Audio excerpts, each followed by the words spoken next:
Hey you guys, welcome back to Angel Angela. And on this topic, you guys, we are going to be talking about what makes the narcissist relationship so cynical. What makes the narcissist relationship so cynical? I believe what makes a narcissist really just sinister is that they go these moments where they let you know how they really feel about you, and then they lie about it, that they didn't say that, or they they tell you a different story to your face when you know the story. And I believe that's, the most sinister thing that you can do is take someone, waste someone's time, and not only waste their time, but lie to them. Because I do believe that we all have the right to choose how we want to live, and things that we don't agree with, or a lifestyle that we might not agree with, that's okay. It's kind of like saying, I don't agree with LGBT, the LGBT community. That's not what I'm saying, me personally. What I'm saying is you can have the right to disagree with that, right?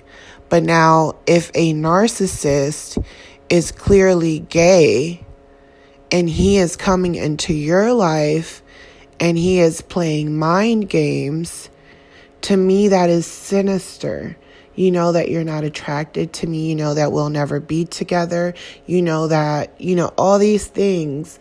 And yeah, you might have occasions when you're angry or upset and you tell me who you really are, because that's what the narcissist does. They tell you who they really are, right? And how they really feel about you. And in those moments, when you make up, they make it seem as if, oh no, I just said those things because I was angry or I was upset, or because you said this about me or you said that about me. This is where they come back to lying to you. And this is the part that's so cynical, because they're lying to you. They know that you're still not understanding that the whole aspect of them arguing with you and picking arguments that are meaningless, or picking on you, bullying you, is that they know that you still don't know who they are. And not only that, they're mind effing with you, making it seem like everyone's relationship goes through, problems, and the things they're doing to you are normal. Then on top of that, when you pull the mask, they put another one on. So not only are they taking away your free will, they're comparing you to other people's failed relationships or problems, when they're creating a problem for you every week. And not only that, they're lying to you continuously. So they're constantly lying to you, and they're constantly taking your free will away from you, and they're wasting your time. Not only do they do that, but in that time that they're lying to you, they're making you step out of your comfort zone, and they're making you cross boundaries that you've never thought about crossing before. They're opening you up to sin, to do things that you just wouldn't normally do. They're instilling new thoughts and behaviors, ways of living, some that might be beneficial, but a lot that are done under the wicked ways and energy that they provide to each and every person they've came across. And they're trying to make you think like them. And when you don't think like them, they hate you for that. And I believe that that's what makes the narcissist so sinister. So you can go through life experiences realizing that you're just not into certain things. That's what life is about. That's what growing up is about. And not judging others for their choice of living or who they are. You just have to surround yourself with people who are like you, because obviously this is not who you are. It's never going to make you feel comfortable. The narcissist will never make you feel comfortable until you surround yourself with people who are more like you. But we tend to be drawn to that energy because you're always living in the moment of the unknowing, and it's like they have you under this spell, and they know it, and they know that you don't know, and they get off on that. But once you learn what type of people they are, you will keep getting tested. You will keep going through things until you've literally, a lot of times they won't leave you, or, they'll leave you, but they'll always be willing to come back if you gave them that open door. But when you literally decide that you can't anymore because you know that this person will never change, or you know that they will always continue to play these games with you, when you know for sure that it's like you literally just go gray rock and you just don't even want to break up with them, you're just done, you just don't even want to talk, they know that. A lot of times they won't even reach out to you, and you're wondering, why wouldn't they reach out to me after all these days? Because they know that they have lied. They know they have betrayed you. And they're waiting for you to contact them, because in their eyes, they didn't do anything wrong. And they're looking at you like, well, that's your choice. You made that choice. And if they do come back, it's almost like they're playing around and they're joking, or they're not taking your discard seriously. And even if you're taking the discard seriously, there's like this lack of respect there. The narcissist is cynical because you should always give someone their free will. Once you understand what free will is, it's like you have no excuse. You will keep going down that rabbit hole unless you realize that you know what's right and wrong. You know that everything has a price to pay. You know these things, and the more you know, the more you will go down that rabbit hole if you don't stay awake. Oh, the more wisdom, you gain, and the more you experience and look at your experiences as learning lessons, the more information you will gather, the more knowledge you will gain. But with that knowledge, it definitely comes with a prize, and it comes with a lot of responsibility. And it's not a game for the weak. A lot of people didn't survive, this type of narcissist abuse. That's why the people who've made it out of these relationships alive, and who wake up thankful every single day for every day they have of life, of being able to live and not have that kind of stress and that type of spirit over their shoulders, regardless of how you might feel physically or mentally. It's definitely more draining being around people that are not feeding your soul, and who are just taking from you, and literally feel nothing about lying to you. And they're kind of like, well, I'm just going to keep treating you this way until you decide that you don't want to go through this type of abuse, because I'm always going to be who I want to be.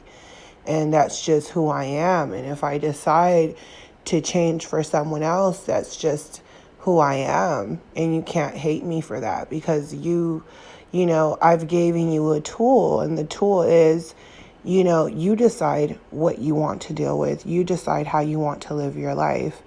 And it's painful, it's hurtful. You feel like you're being crucified. You feel like someone just killed you and you're resurrecting, and you feel as if maybe you have to reflect on things. Maybe you're here for a reason. Maybe this is that sin that you just can't let go of. You didn't know how tempting that addiction to the narcissist was. You didn't know that you could possibly make someone almost your God because you feel like you can't let go. So I think that it's very important to understand that even though we have our given will to do whatever it is that we want to do, everything comes with a prize. The narcissist has gave in. They know that everything comes with a prize. They understand that, hey, if I decide to be good, there's going to be bad things that are going to happen. So I might as well be bad all the time, because I get to do what I want and I have to pay the price for it.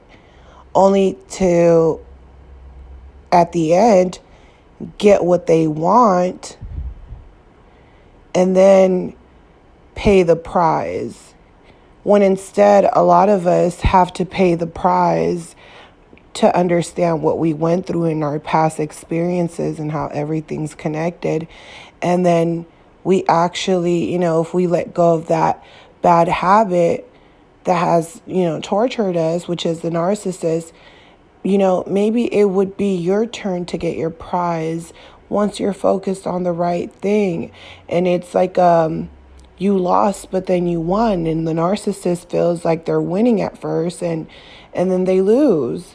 And then they try again, and then they lose. And to be dealing through ups and downs every other day or every other week or every other month and have that much hate in your heart, it's better to live a free life by yourself and love yourself and know that you do not deserve people that do not appreciate you and who you are as a person, because you understand them. You understand how easily it can be to not appreciate those around you and give more love to a narcissist than the people that really care about you, or forgive the narcissist all the time instead of forgiving the people around you.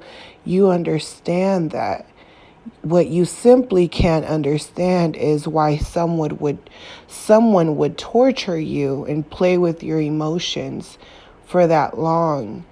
Because they feel as if, hey, if you keep taking this, or you keep not understanding that when I tell you I am who I am, and you keep going back to sleep when, I'm just bored, and you're, you don't understand that I'm always going to be this way, or you think I'm going to treat others better than you. But in order to become friendly with someone, I have to be a friend. So of course I'm going to be nice at first. That's how the narcissist views people. And I hope that you guys can understand that and understand the beauty in that pain. We all have our stories. And I really respect the people that have, a story and are able to tell us or show us, the strength in coming out. I respect that. Because once you've been through that pain and you've also understood both sides, the narcissist and your side, and you understand everything and the characters you're basically forced to play, and you understand that you're in this battle between your old self and who you want to be and who you've always wanted to be, really, you realize that the battle was always with yourself, and it's the energy around you that's been trying to attack you for the very longest. And it's very hard to stay in a parallel life as all these obstacles are coming out of nowhere, especially in the times that we live in, you know. So I get that. I get a lot of things, and I understand a lot of things in many other ways, but you're never alone, even when you think you're alone. I believe in that. I believe that life is whatever you want to make it. And there's always a lesson to be learned out of these situations. So I hope that you guys find peace within yourselves. Love you guys. Love hearing from you guys. And I will talk to you guys on the next one. Bye.